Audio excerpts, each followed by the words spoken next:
Hello everybody, this is Toys R Us, and I know this is getting a bit crazy now, but what I found again on the internet is some more images that I'm sure you guys are going to want to see. So this is official images of the Hasbro booth from Orlando Megacon Day 2. So pretty much most of these have only just been revealed. They've got some prototypes of Liokaiser and just some others, so let's kick off. These images are from TFW 2005. There, of course, is our Voyager class Heatwave and Skybyte. This looks slightly different to the rendered images. If you have a look, you know, I was saying it was the fuel tanks that made me realise that it was definitely Bulkhead.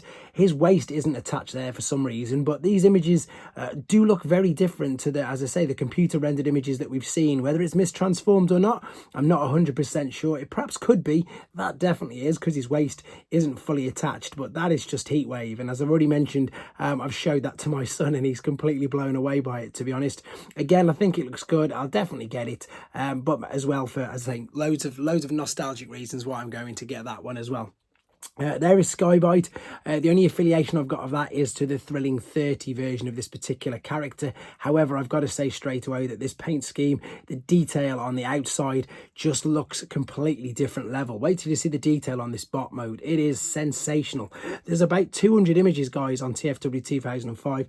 This is just a few that I wanted to share with you. As I say, if you want to see them without the glare and without me literally flicking them around on an iPad, you can check them out on there. But this is the quickest and easiest way for me to get these out to you. The packaging again looks sensational, and there we are from an overhead view as well. Right, we're going to move on to something really special now. So this is crazy. So of course Haslab's only just been revealed.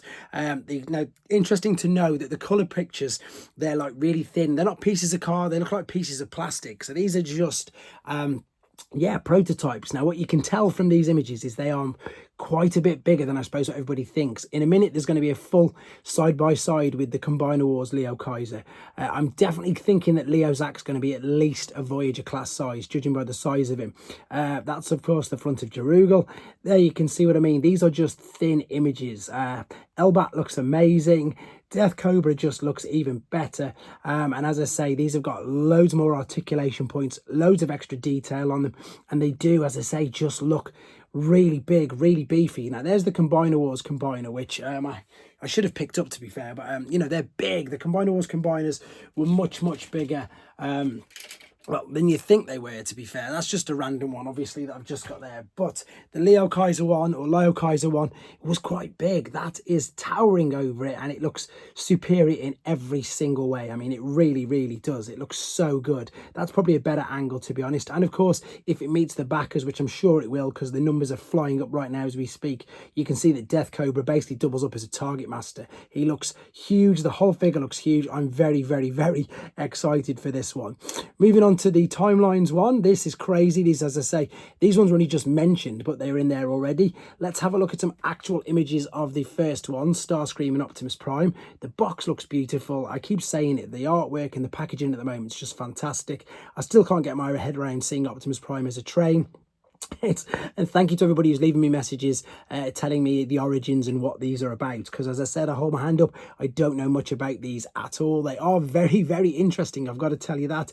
And of course I'm going to be getting them because I love crazy weird variants of my favorite figures and of my favorite characters. So as I say, these were only just pretty much put up for pre-order a couple of hours ago, and then in a second we're going to get to the newer ones, which of course is Bumblebee and Megatron. And Megatron's like a cannon and he just looks incredible. So that's last few images of these. I know that pre-orders are doing pretty well in the UK. Let me know in the rest of the world how they're doing with regards to these. Have the Constructicons sold out yet for you guys? Right, last few images of these. I can't work out. I'm thinking that Starscream's a Voyager size-ish, and I'm thinking that Optimus is a bit smaller, but here we go.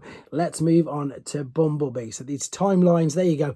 Megatron looks incredible with them huge spiked wheels around, and the fact that he's still got an arm cannon, and he is literally a cannon. So this, they didn't even have any images of. They just said, you know, coming soon on the panel, and then they've gone and actually pulled out the actual figures and put them in the display booth. So this is a real treat for anybody who's ended up or lucky enough to be there, shall I say. Details on these again look fantastic, and let's have a quick look at him in the alternate mode. There you go, look at that. Is it a World War One? Again, forgive my ignorance. It's very oldie worldy canon, and it's incredible. I love it. I just think it totally suits Megatron, and it's something that I never ever would have thought of. I never ever would have thought of giving him an alternate mode like that, but it just works really, really well. So there's the packaging again. Beautiful, beautiful images of the packaging, and then very quickly a couple of Bumblebee in the alternate mode as well. Really clever. I'm liking these, and again, I'm really intrigued to be able to get these in hand and have a proper play with them. But again, all them images, guys, are on TFW 2005. Let me know what you think. Take care.